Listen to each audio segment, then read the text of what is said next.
दोस्तों, भगवान ना करे हमारे देश में हालात कभी नेपाल जैसे हो जाएं, जहां भ्रष्ट मंत्रियों की पिटाई जनता दौड़ा दौड़ा कर रही। ईश्वर ना करे ऐसा कभी यहां हो। पर हालात कब बेकाबू हो जाएं, कब लाखों बेरोजगार युवा कब भड़क जाएं, इसकी कोई गारंटी नहीं है। अब ये बात आज मैं इसलिए कह रहा हूं क्योंकि इस देश के सबसे बड़े जज यानी सुप्रीम कोर्ट ऑफ इंडिया के चीफ जस्टिस बी.आर. गवई ने इस वक्त जिस तरह से नेपाल के अंदर हलचल मची हुई है दोस्तों, उसके बाद भारत के अंदर सवाल उठने लगे। जिस तरह से सुप्रीम कोर्ट ने प्रधानमंत्री नरेंद्र मोदी जी की सीधे तौर पर कह दीजिए कि दुखती हुई रग पकड़ ली है दोस्तों। मोदी का भी तख्ता पलट हो जाएगा क्या, ये सवाल पूछा जा रहा है। वहीं पर B R. Gavai ji chief justice of India ने जिस तरह की चेतावनी, जिस तरह की बात सीधे तौर पर प्रधानमंत्री नरेंद्र मोदी जी के वकील से गई है, उसके बाद सवाल उठने लगे दोस्तों। सीधे तौर पर भयंकर चेतावनी दे दी गई कि बांग्लादेश को देख लो नेपाल को कि किस तरह से वहां पर तख्ता पलट हो गया। हमारे साथ वरिष्ठ पत्रकार मौजूद है दीपक शर्मा, आप उनकी इस रिपोर्ट को देखिए। नमस्कार, मैं दीपक शर्मा, मेरे यूट्यूब मंच पर आपका स्वागत। दोस्तों, भगवान ना करे हमारे देश में हालात कभी नेपाल जैसे हो जाएं, जहां भ्रष्ट मंत्रियों की पिटाई जनता दौड़ा दौड़ा कर रही। ईश्वर ना करे ऐसा कभी यहां हो। पर हालात कब बेकाबू हो जाएं, कब लाखों बेरोजगार युवा कब भड़क जाएं, इसकी कोई गारंटी नहीं है। अब ये बात आज मैं इसलिए कह रहा हूं क्योंकि इस देश के सबसे बड़े जज यानी सुप्रीम कोर्ट ऑफ इंडिया के चीफ जस्टिस बी.आर. गवई ने आज मोदी सरकार के सबसे इंपॉर्टेंट वकील सॉलिसिटर जनरल तुषार मेहता से, जो मोदी के सबसे करीबी वकील हैं, आज उनको चेताया, उनको आगाह किया और कहा, एक तरह से वार्निंग दी कि जरा देखिए नेपाल में क्या हो रहा है, जनता वहां क्या कर रही, see what's happening in the neighbouring Nations. अब दोस्तों, मोदी जी के सबसे करीबी वकील तुषार मेहता सुप्रीम कोर्ट की अदालत में हो, सामने चीफ जस्टिस बैठे हों, बगल में और जज बैठे हों, और तुषार मेहता का जिक्र मैं इसलिए कर रहा हूं क्योंकि तुषार मेहता गुजरात से हैं, मोदी और शाह के पुराने आप कह सकते हैं वकील रहे, साथी रहे, और जब मोदी प्रधानमंत्री बने पहली बार, तब से तुषार मेहता को दिल्ली लाए। और आज भी तुषार मेहता डटे हुए हैं, जैसे अमित शाह डटे हुए हैं, ऐसे तुषार मेहता डटे, और तुषार मेहता के सामने सब बातें हो रही, नसीहत दी जा रही। और ये जो जिक्र है, ये जो बातें, यही खत्म नहीं हुई। Justice Gavai, chief justice Gavai के बगल में उनके साथी जज विक्रम नाथ साहब बैठे थे, और जस्टिस नाथ साहब ने तब कहा, नेपाल ही नहीं, जरा बांग्लादेश पर भी गौर करिए, बांग्लादेश में क्या हुआ था, सी दैट, वो भी देखिए। अब दोस्तों, सुप्रीम कोर्ट हो, सामने चीफ जस्टिस की अदालत लगी हो, वहां बातें यूं ही नहीं होती हैं। वहां पर जो भी बात होती है, जो भी रिमार्क बेंच से दिया जाता है, उसके मतलब है, मायने हैं, उसकी अपनी एक अहमियत है। और यहां पर बात इसलिए इंपॉर्टेंट हो जाती है, इसलिए भी ज्यादा अहम हो जाती है क्योंकि जिस मामले की सुनवाई चल रही थी वो भी बहुत इंपॉर्टेंट है। वो मामला था राज्यपाल के अधिकारों का, ताकत का।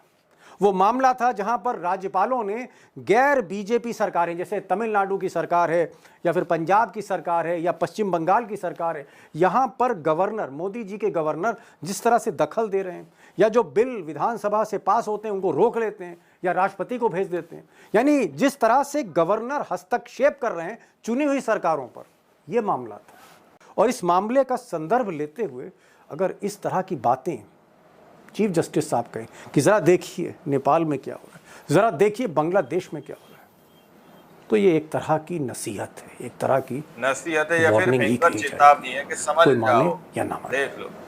अब दोस्तों, भले ही सुनवाई राज्यपाल के अधिकारों की हो, राज्यपाल के दखल की हो, या जो राज्य सरकारें हैं उनके साथ जो अन्याय हो रहा है उसकी हो, लेकिन बिग क्वेश्चन, जो बड़ा सवाल है, वो ये है कि चीफ जस्टिस ऑफ इंडिया ने, इस देश के सबसे बड़े जज ने, ये बात क्यों की, नेपाल की बात क्यों की, वहां जनता जो कर रही है उसका जिक्र क्यों किया, संदेश क्या देना चाह रहे हैं। जी हाँ, बड़ा सवाल कि चीफ जस्टिस या उनके साथी जज मोदी सरकार को संदेश क्या देना चाह रहे हैं। मोदी सरकार के सॉलिसिटर जनरल, सबसे बड़े वकीलों में एक, वो अदालत में है, मैसेज क्या दिया जा रहा है। अब दोस्तों, चाहे चीफ जस्टिस हों, चाहे दूसरे जस्टिस साहब हों, विक्रम नाथ साहब हों, इशारे तो किए हैं, इशारे तो क्लियर किए, लेकिन बहुत डिटेल में बातें नहीं की। तो क्या इसका मतलब ये निकालें कि अगर सरकारें मनमानी करती हैं तो फिर नेपाल जैसा हाल हो सकता है? कि ये मतलब है?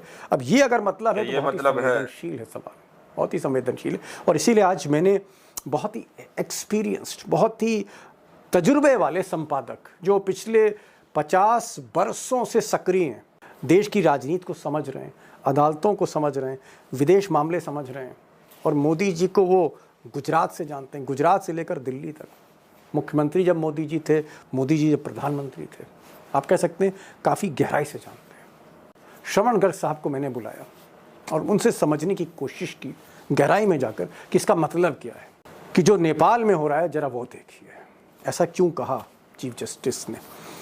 तो गर्ग साहब को सुनिए, और साथ में आज उमाकांत जी भी होंगे, क्योंकि पिछले 2 दिन से कई सांसदों के साथ, विपक्ष के साथ, सरकार के साथ उनकी गहरी पैठ है। उनको भी सुनिए कि सरकार क्या सोच रही है, ब्यूरोक्रेट्स क्या सोच रहे हैं, सांसद क्या सोच रहे हैं, विपक्ष क्या समझ रहा है इस बात को।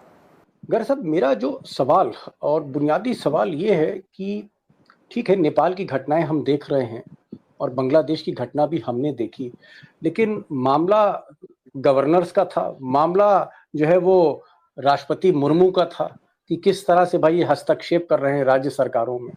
अब उनकी सुनवाई के बीच अचानक चीफ जस्टिस ये कह रहे हैं कि भाई, और वो भी मोदी जी के जो सबसे प्रिय वकील हैं तुषार मेहता, मोदी के सबसे करीबी, सबसे ताकतवर वकील से कह रहे हैं चीफ जस्टिस ऑफ इंडिया कि भाई देखिए जरा पड़ोस में क्या हाल है, नेपाल में क्या हाल है, बांग्लादेश में क्या हाल। तो अब जज साहब तो ने तो ज्यादा तो टिप्पणी नहीं करी, लेकिन मैं आपसे पूछ रहा हूं एक एक्सपर्ट के तौर पे कि जज साहब ने मोदी के वकील से नेपाल का जिक्र क्यों किया, बांग्लादेश का जिक्र क्यों किया? मैं ये समझ रहा हूं कि देखिए, आप जो कर रहे हैं वो ठीक नहीं कर रहे हैं।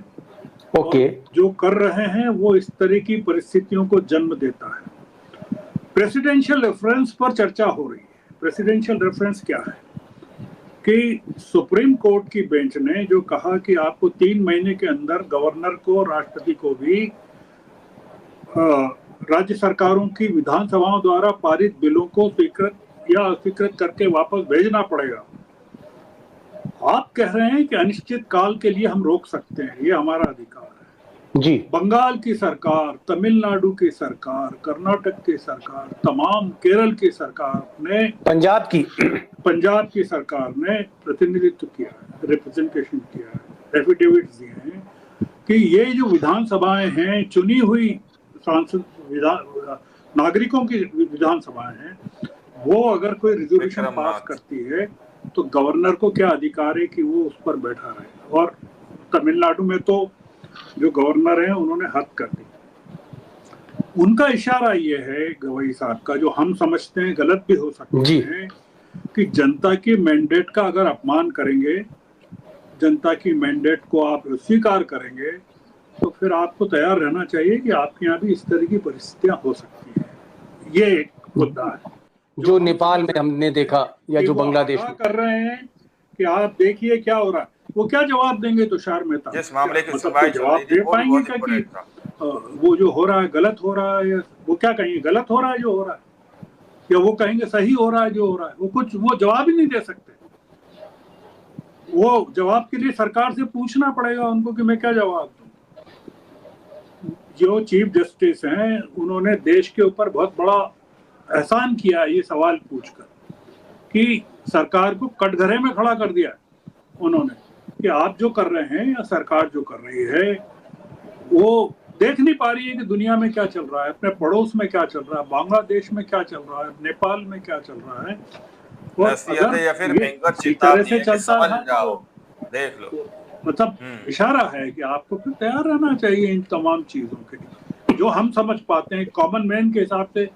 वार्निंग है ये, मैं मानता हूं कि सरकार को सॉलिसिटर जनरल के जरिए कि आप बताइए कि ये देख रहे हैं कि नहीं देख रहे हैं क्या हो रहा है जी। ये तो कोई जरूरत नहीं थी कि प्रेसिडेंशियल रेफरेंस में इस तरह की बात को कहना गवई साहब के द्वारा। ये बहुत बड़ी घटना है, भारत के इतिहास में शायद पहली बार है, भारत की जुडिशरी के इतिहास में पहली बार है बीआर कि Gavai, chief supreme justice of court India, पड़ोसी देश में हो रही किसी घटना का इस तरह से कॉग्निजेंस ले विक्रम नाथ और सिंह। उसको रिलेट करे किसी केस के साथ, और वो केस ऐसा है जिसका जी संबंध नागरिकों के जीवन से है, सरकारों की अस्मिता से है, सरकारों के पावर से है, और वो बिल जो पारित होते तो ये हैं मतलब है विधानसभाओं में, संसद में, जी ये सरकार चाहती है कि उसको अनिश्चित काल तक के लिए रोके रखे, और प्रेसिडेंट को भी वो कह रहे हैं कि अधिकार है कि वो रोक सकते हैं। तो ये बड़ा जी जी एक, मैं मानता हूं कि बड़ा बहुत ही गंभीर मामला है, इम्पोर्टेंट। जो इम्पोर्टेंट मामला है। जी गर्ग साहब हैं, पिछले 45-50 वर्षों से सुप्रीम कोर्ट हो, देश की राजनीति हो, राज्य सरकार है, वो सब देख रहे हैं। इन्होंने कहा कि भाई मुझे तो लगता है पहली बार for the first time Supreme Court जिक्र कर रहा है पड़ोसी राज्य का, और मामला है गवर्नर, मोदी के जो गवर्नर हैं उनकी ताकत पर बहस हो रही है। कितनी ताकत तो होनी चाहिए और कितना जो है जनता की चुनी हुई सरकार के साथ जाना चाहिए गवर्नर को, और उस पर जिक्र हो रहा है कि भाई नेपाल का हाल देख लीजिए, श्रीलंका का हाल देख लीजिए, बांग्लादेश का हाल लीजिए, थोड़ा संभल के चलिए। लेकिन साहब जिस तरह से चीफ जस्टिस ने कहा कि भाई देखिए, मोदी जी के वकील से कहा, सरकारी वकील से कहा कि भाई देखिए नेपाल में क्या हो रहा है, क्या इसकी चर्चा संसद में भी है? जैसे कल तो सारे सांसद इकट्ठा हुए। दोस्तों, आप लोगों ने इस वीडियो को शुरू से आखिर तक देखा। वीडियो के अंदर साफ तौर पर बात की गई है कि किस तरह से बांग्लादेश और नेपाल की सीधे तौर पर उदाहरण दिया जा रहा है। कहीं ना कहीं ये अपने आप में एक बड़ा सवाल है। क्या सीधे तौर पर चेतावनी दी जा रही है कि अगर नेता अपनी मनमानी करेंगे तो हो सकता है इस तरह की तस्वीरें देखने को मिले। लेकिन हम नहीं चाहते कि कभी भी इस तरह की तस्वीरें हमारे देश भारत के अंदर देखने को मिले। एक ऐसा देश जो गंगा जमुना तहजीब की मिसाल कायम करता है। लेकिन बीआर गवई ने अगर इस तरह की बात कही है दोस्तों, चीफ जस्टिस ऑफ इंडिया ने अगर इस बात की कही, जो बात कही है कि नेपाल का हालात देख लो, वहीं पर विक्रम नाथ जज सर ने अगर ये बात कही है कि नेपाल ही नहीं बांग्लादेश, शेख हसीना का राज्य देख लो, जहां से शेख हसीना को इस्तीफा देकर भागना पड़ा था। अगर इस तरह के उदाहरण सुप्रीम कोर्ट के चीफ जस्टिस ऑफ इंडिया की तरफ से दिए जाने लगे दोस्तों, तो मामला छोटा मोटा नहीं है, बात छोटी मोटी नहीं है, सीधे तौर पर यह चेतावनी मान लीजिए। बाकी आप लोग in chief justice of India की बात को किस तरीके से देखते हैं, अपनी राय कमेंट सेक्शन में जरूर दीजिएगा। मिलता है अगली वीडियो में, जब तक के लिए जय हिंद, जय भारत।